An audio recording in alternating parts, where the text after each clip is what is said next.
Welcome to the How to Be Awesome at Your Job podcast, the show where brilliant professionals share how to sharpen the universal skills required to flourish at work. Enjoy more career fun, wins, meaning, and money with your host, Pete Makaitis. Hello, and thanks for joining us here for episode 595 with Adam Markel. Adam is sharing some pro tips on how to beat burnout and stay resilient. So you'll learn one, the most valuable skill for any professional. Two, the massive costs of burnout culture. And three, quick recovery tactics to boost your resilience. So if you want to check out the show notes or the transcript or the links to items we've referenced, drop on by awesomeatyourjob.com/EP595 to access those. And while you're hanging out at awesomeatyourjob.com, I encourage you to check out some cool resources such as the Gold Nugget email list, which provides a summary email of the wisdom that Adam shares here today, as well as access to all of those summaries from every guest ever. And that is called the Gold Nuggets over at awesomeatyourjob.com. Now here's Adam's story. Bestselling author, keynote speaker, and resilience expert Adam Markel inspires leaders to tap the power of resilience to meet the challenges of massive disruption for themselves and their organizations. Adam is the author of the #1 Wall Street Journal, USA Today, LA Times, and Publishers Weekly bestseller Pivot, The Art and Science of Reinventing Your Career and Life. Big thanks to Adam for sharing his wisdom with us, and big thanks to our sponsors. Check them out. One sponsor to check out is Harvard Business Review. This brilliant magazine, published at hbr.org, is the leading destination for smart management thinking. Fun fact, HBR has been mentioned in 108 episodes of the show. That's because HBR has great stuff that comes up often. They've got explainer videos, podcasts, real-world case studies, and much more. I think of HBR each night that I put on my special orange glasses. Their article, Will Blue Light Glasses Improve Your Sleep?, revealed that those who wore them reported better sleep and a 7% improvement in work performance as compared to those who wore the sham glasses. So I cite HBR anytime anyone tells me that I look silly wearing them. Now, much of HBR's content is available for free when you sign up at their site. Subscriptions that get you unlimited content cost $10 a month. If you visit hbr.org/subscriptions and enter the promo code AWESOME, you can save 10% off of that subscription. Again, to save 10% off of your HBR subscription, go to www.hbr.org/subscriptions and enter the promo code AWESOME. And big thanks to our sponsor, Acorns. Acorns makes it easy to start automatically saving and investing for your future. You don't need a lot of money or expertise to invest with Acorns. In fact, you can get started with just your spare change. Acorns recommends an expert-built portfolio that fits you and your money goals, then automatically invests your money for you. NerdWallet.com, whom I love on these sorts of matters, gives Acorns a whopping 4.7 stars and says, quote, "If you want to make the most of your spare change, there's no better place to do that than Acorns. Head to acorns.com/awesome or download the Acorns app to start saving and investing for your future today." And we got a legal disclaimer here. It may not be representative of all clients. Tier 1 compensation provided. Compensation provides an incentive to positively promote Acorns. View important disclosures at acorns.com/awesome. Investing involves risk, including the loss of principal. Please consider your objectives, risk tolerance, and Acorns' fees before investing. Acorns Advisors LLC, Acorns, is an SEC-registered investment advisor. Brokerage services are provided to clients of Acorns by Acorns Securities LLC, member FINRA/SIPC. For more information, visit acorns.com. Here is Adam. Adam, thanks for joining us here on the How to Be Awesome at Your Job podcast. Pete, it's a pleasure to be here. Thanks for having me. Well, I'm excited to dig into resilience, and maybe could you start us off with an inspiring story of someone who was able to build up resilience? Wow, that's such a great way to begin. I think of my dad. I mean, it's the first person that just comes to mind. He's been a writer for most of his adult life, and like many writers or creative people, couldn't make a living at it and ultimately did other things to earn a living. He was actually a parks department supervisor and a preschool teacher and loved that work and was basically side hustling at night doing his writing. And over the last 50 years or so that I can sort of consciously remember my dad writing and staying up late at night, doing so much editing. Writing is rewriting, as it's been said. He just was the model of perseverance. I mean, he just was constantly preparing himself for the next level of his development as a creative writer, as a fiction writer, plays and novels and poetry and all those kinds of things. And he must have gotten, I mean, I've never actually counted or asked him how many rejections along the way he's gotten, but it's got to be in the thousands, I would suppose. And it's just never daunted him.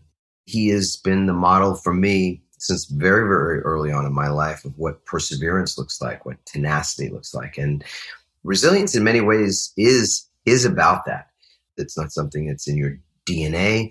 It's definitely something that you can learn. It can be taught to others. But yeah, my dad has been that guy for me. Mm-hmm. Well, so I'd love to get understanding then when it comes to resilience, just sort of what's the impact in terms of being awesome at your job and career of being resilient versus not so resilient? Well, I mean, it is the difference between being around to figure out what works versus not. There's no way to win a race that you don't finish. And whether it's in sports or it's in a career context or an entrepreneurial context, we really have to be around long enough to learn what doesn't work. In fact, one of the things that we often will work with teams and individuals on is how you create clarity out of the things that have been your greatest challenges. How do you create clarity out of your biggest mistakes? And the premise of that, to just sort of cut to the sort of the juicy bits, is that when you know what doesn't work, we find that you know what does work. When you know what you don't want, you know very clearly what you do want. So my belief is that there's no sort of shortcut to success in anything. There's no shortcut to success in the arts or in any kind of important endeavor in your life, whether it's being a parent, being a great spouse, being a great friend, being a great leader in business, being a great employee or a great manager, or a great salesperson. It's a hard fought, hard won success when it comes. And you can't get to the point where you actually experience what that is without having put the time in, without having been able to endure quite a bit of pain along the way, suffering along the way, and many hills and valleys. We're experiencing a pretty prolific change time right now, change that most people did not predict or anticipate. And that often is the case about change. We have to be able to ride those waves of life. And ultimately, when we are able to do that, we learn things. We gain clarity. We gain tremendous insight, understanding, sometimes great wisdom. And that enables us to not only learn how to do better at our jobs, but enables us to mentor and lead other people. And that is the most valuable skill there is that any of us can attain or aspire to. Mm-hmm. Well, yeah, and I'm intrigued when you mentioned that you can't finish a race or win a race that you don't finish. What does not finishing the race look like in practice for a professional? Burnout, in a word. All right. You just say, I'm done. No more working. Well, so many people are a product of a culture of burnout. They don't call it a burnout culture in any company. It's just we have a burnout culture. Come join us. Come join us, right? We got a burnout culture. Well, I guess from back in the 70s or 80s, a burnout culture would have meant something different. And maybe that would have attracted people. But, it's the cost of exhaustion is massive. It's so many multi-billions of dollars that companies are expending needlessly because their workforce are exhausted. So the health and safety costs, the turnover costs, the toxicity, meaning workplaces that are not performing at the level that they could, that are not engaged at the level that they are capable, their capacity isn't nearly what it could be. Kind of people, if you could imagine, if you had 100 employees and only 60 of them showed up to work at any given time, how successful could the business be?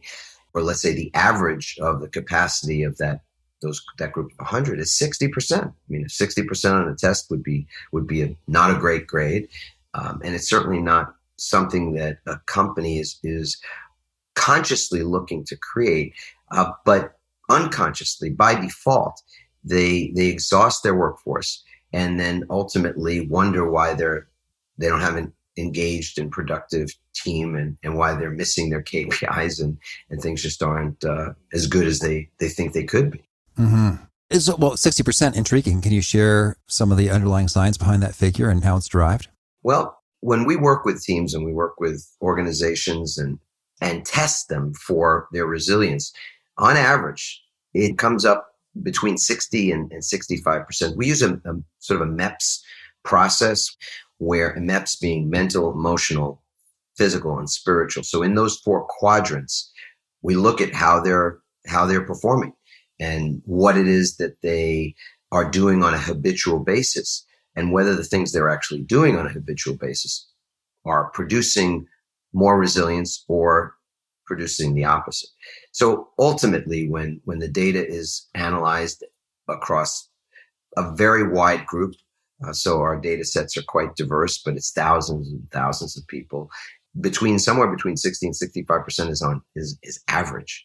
And so again, when you think of a workforce that's performing at that level, or if only 6 out of 10 or 7 out of 10 of your employees were showing up, you just couldn't perform well. It's an interesting thing for me that I sort of back into that conversation when I'm doing a virtual keynote or I'm leading a group in a workshop.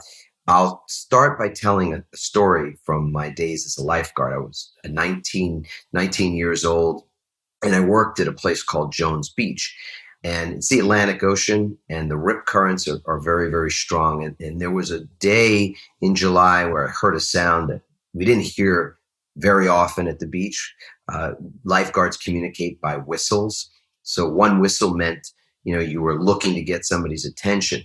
2 whistles was a signal that we were making a rescue, that one of your lifeguard colleagues was in the water, probably making a rescue or just about to go in. And 3 whistles meant that someone was actually missing. And it was on this day in July that I heard 3 whistles. And I ran down to the main stand where the captain of our field was shouting orders to our crew, saying that they had lost somebody in the surf and that we needed to all get down there immediately to start a search and rescue, which we did. We ran down there. And when we got to the spot that we thought the missing swimmer was, we started a search pattern that we had practiced previously. And briefly, what that involved was we would dive down into the water 10 feet or so deep. And this is the Atlantic Ocean in the summer. It's very cold, even 2-3 feet below the surface. And 10 feet, it's quite dark and quite cold. And so we dive down, and then we would swim into the current, and with our arms stretched out in front of us, hoping that we would actually touch someone. I mean, it's kind of a horrifying thought, but that's the search process, is to just try to get this person who might be under the water and get them in time to be able to revive them. We did that process again and again and again and again. We did that for more than an hour. Needless to say, we were all kind of blue and shivering. And then we heard the whistles again, which was a signal for us to get out. And the search was over. And I just remember being pretty devastated. It was an awful, awful feeling in that moment that we hadn't found this person. And we ran back to our beach, and the captain of our lifeguard crew led us in a moment of silence. And when we opened our eyes, he looked at each of us and he said some things that I will never forget. He said, "No one goes down on our watch at this beach. No one goes down in our water," was what he said. And he said, "You either make the save." The expectation was that you either make the save or you die trying, which is a very, very intense thing to say. And he said to us, we're going to have to get back up in the stand now. This has happened. And we got to get back up in the stand now. And we're going to have to get back up in the stand again tomorrow and the day after that, and so on. So we need to learn something. We need to learn from what just happened. And we have to do better. And we have to make sure that we have each other's backs. More than anything, we've got to have each other's backs, because if we don't, there's just no way that we could be successful. And refer back to what I said at the beginning, no one is going to go down on our watch ever again. And so that was the intensity of that talking to, and that mantra became something that we as a lifeguard crew adopted.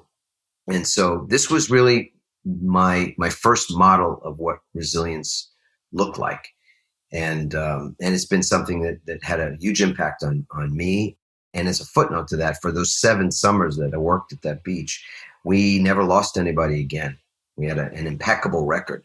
But we could be impeccable because as a crew, as a lifeguard crew, we developed resilience.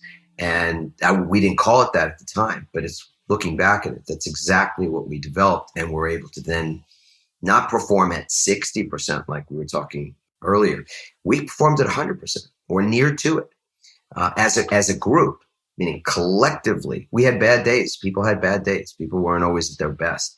But we were encouraged by our superiors to be at our best and given some ways in which to do that. And the record spoke for itself. Oh, great. Thank you. And to dig more into the 60%, so what's the numerator and what's the denominator there? Well, again, it's the collection of data points from 4 different areas. So we typically will start people off with an assessment. So, for example, it's 16 questions. It takes about 3 minutes. But you answer 4 questions that are in the quadrant that has to do with your mental habits. You answer 4 questions about your emotional habits, the way you see the world and what you do and how you respond to things.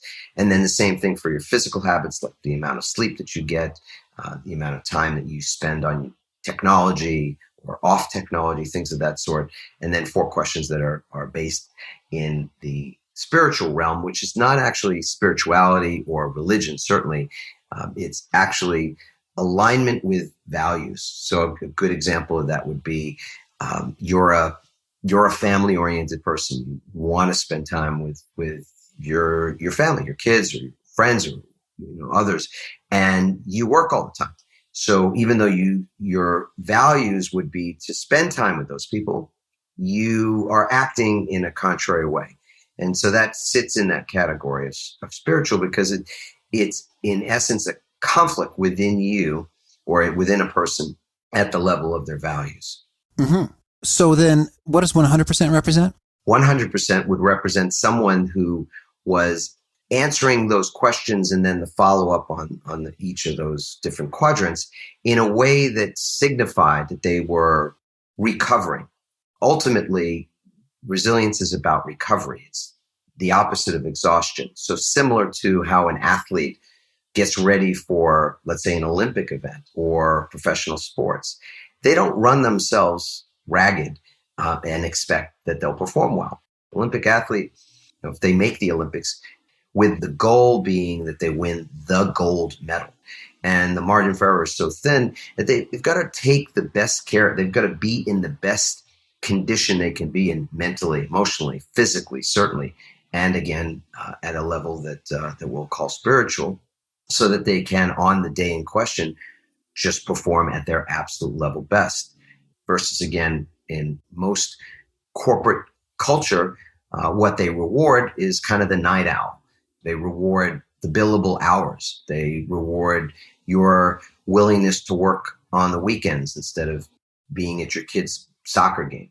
They reward all kinds of things that don't ultimately produce the highest long-term performance and longevity in their valuable resources, their human resources. Mm-hmm. Okay, well, so I'd love to hear, so it's all about recovery. What are the top things we can do for recovery? And are there particularly leveraged practices within each of those 4 domains? Like, I guess I'm thinking, what gives me maximum recovery per minute I'm investing in each of these? I think it's more about what will work for an individual. There's no one activity that I would say is going to work for everybody. Typically, we'll lead people through a process to create a recovery map.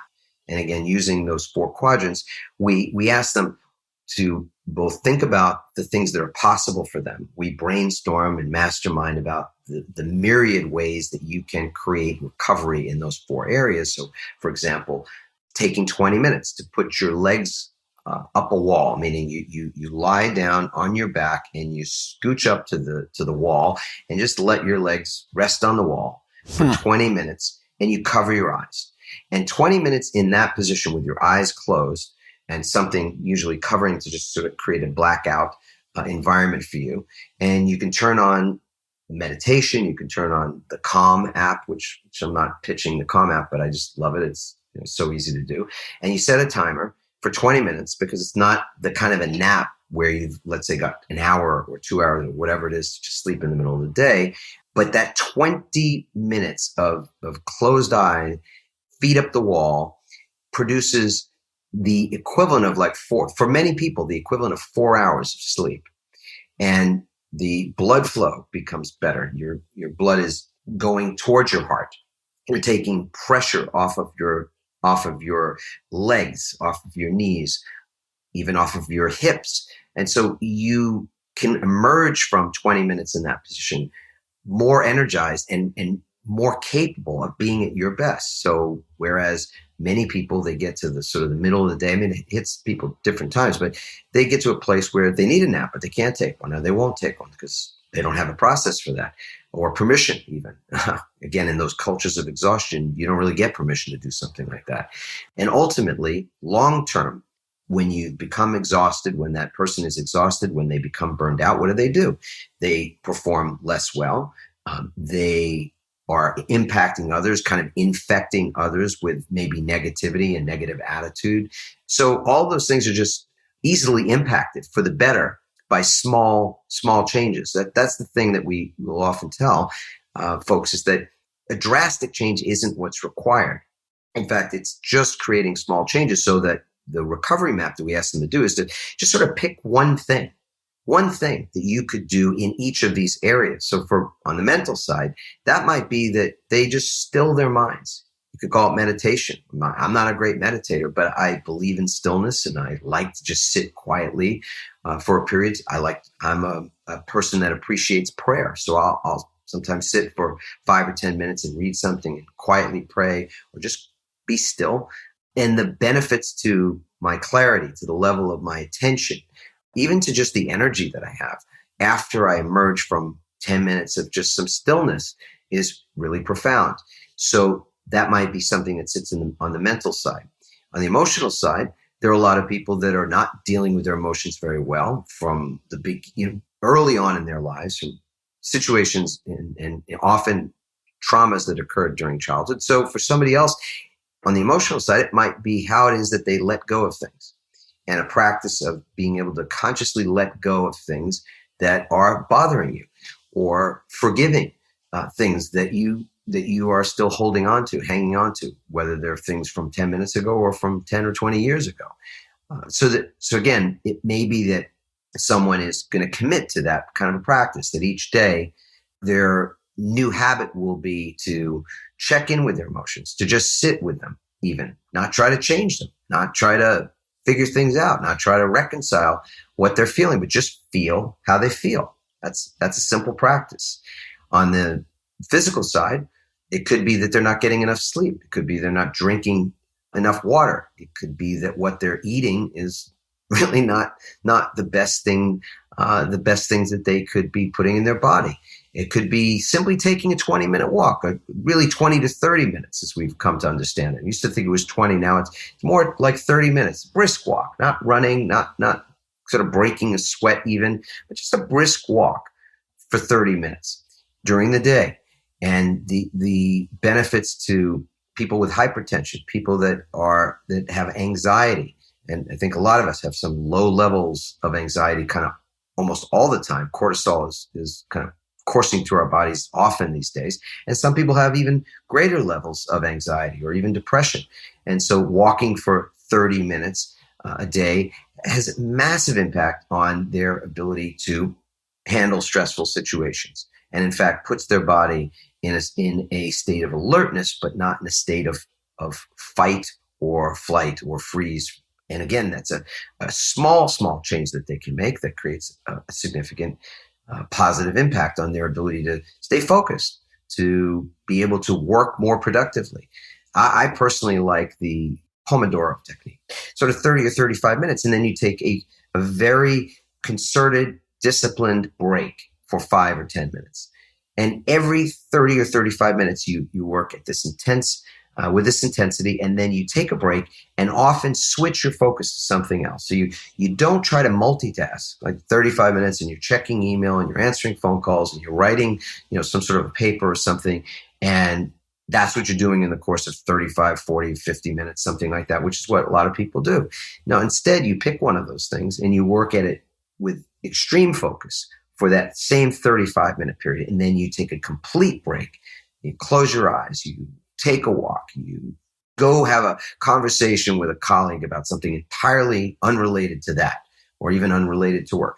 And then when you come back, you re-engage either in that same thing because maybe you haven't finished it, or as is often the case, it's advisable to just switch a focus to something else. And you go through your day using these little sprints, these Pomodoro sprints, or as we used to say at the beach, we would be up an hour and down an hour.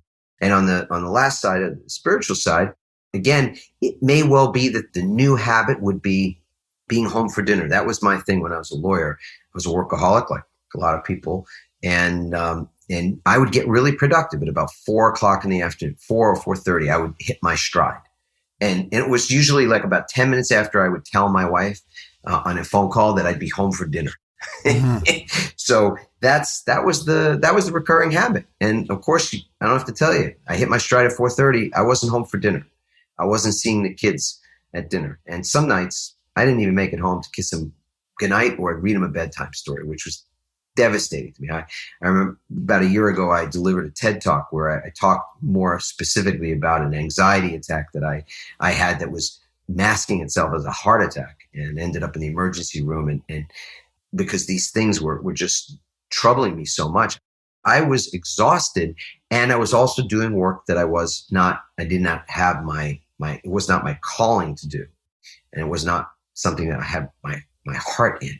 And so that I was falling out on that spiritual side of things. It was a misalignment for me, and I was really feeling it. So the essence of this is making small changes. And when you put those all together, you create a recovery map. What you find is that people can perform longer, better, in ways that just make sense for them. So that's back to that whole idea of you can't win the race if you don't finish it. Ultimately, is in a business, you want a team of people that can go the distance, but not because you're driving them to perform while they're tired, perform it, when they haven't eaten and when they haven't slept and when their kids have important things or when there are other important things in their life that they want to participate in, because that just is it's absolutely the opposite of what will draw the best performance for the longest period of time out of the most number of people. Mm-hmm. And I'd love to hear emotionally, how does one let go of something? It's an interesting question, Pete, because I shared this with people for a number of years that it's a little bit like, just to give you a physical example, if you've got something that you can grab, at your desk, like a pen, just hold on to a pen right now. And there's always a kind of a funny question about whether the pen is holding you or you're holding the pen, right? And so I'll ask you that question, Pete. Are you holding the pen or is the pen holding you? I'm holding the pen.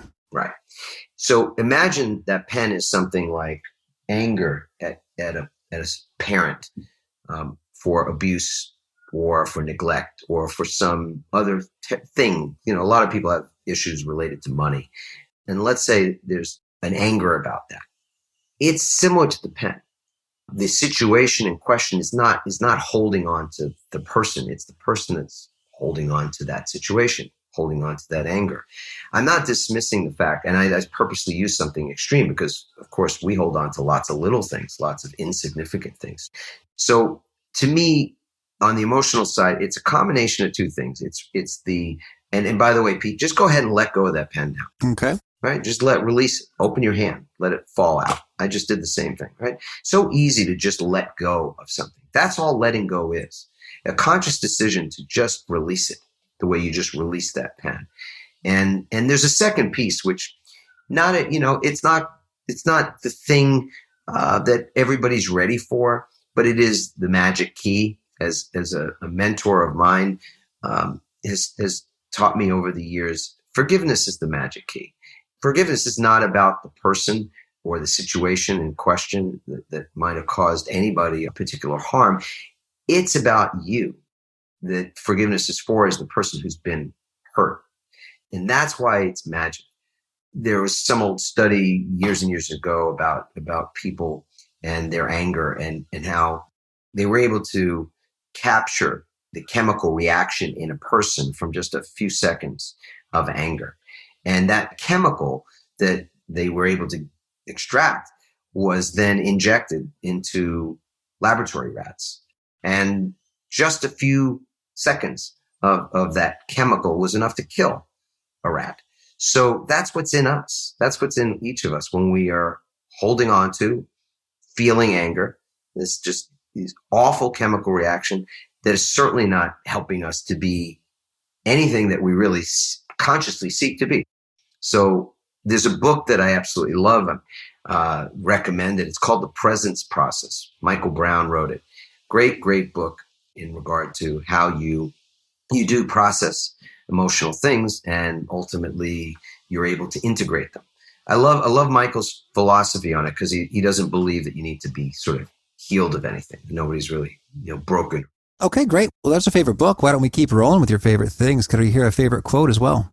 I love the quote from Yogananda that said, "Environment is stronger than will." You want to create a high performance workforce, doing great work in the world. You've got to create the environment to match that. Okay. And how about a favorite challenge or call to action for folks looking to be awesome at their jobs?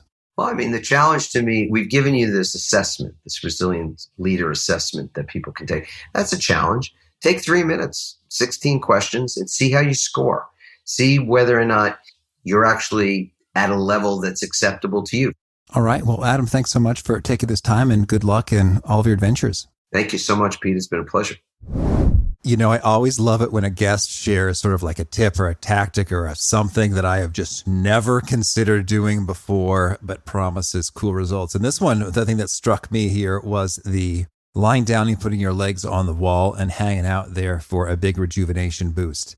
And, I gave it a shot, and I did feel something good in terms of rejuvenation. I'd love to hear what you think. I had trouble holding it for the whole time because my left, I don't know, it was my hamstring or my hip or my IT band, or maybe a little bit of all three. It's just kind of tight and hurt a little bit when I was doing that. So I modified it. I bent it, my knees, I cheated a bit. But yeah, I was feeling some good vibes, and I was surprised at how easy that was and how I'd never heard of that. So I'd love to hear how that went for you. Drop me a line, pete@awesomeatyourjob.com, and I'd love to hear your story. And again, to review the show notes, the transcript, or the links to items we've referenced, it's at awesomeatyourjob.com/ep595. If you haven't already, I hope you'll push subscribe. You'll catch our next guest, Chrissy Civic. If someone's ever told you to be proactive, and you're like, okay, yes, that's a good thing, but how? Chrissy demystifies that once and for all. Hope to catch you there. And peace. Thanks for listening. To get the most out of the show, we recommend 2 key things. First, check out the extra resources at awesomeatyourjob.com. You can find this episode's transcript and links, as well as the perfect episode for your situation. You can search the full text transcripts of hundreds of episodes or explore episodes tagged by topic and competency covered. Second, subscribe to the podcast and get future episodes automatically. You can subscribe by telling Siri and several other smartphones and speakers, subscribe to the How to Be Awesome at Your Job podcast, or by tapping subscribe in your podcast player of choice. If you'd like some extra help figuring out podcasts and how subscriptions work, visit awesomeatyourjob.com/subscribe for guidance. Hope to catch you on the next episode of How to Be Awesome at Your Job.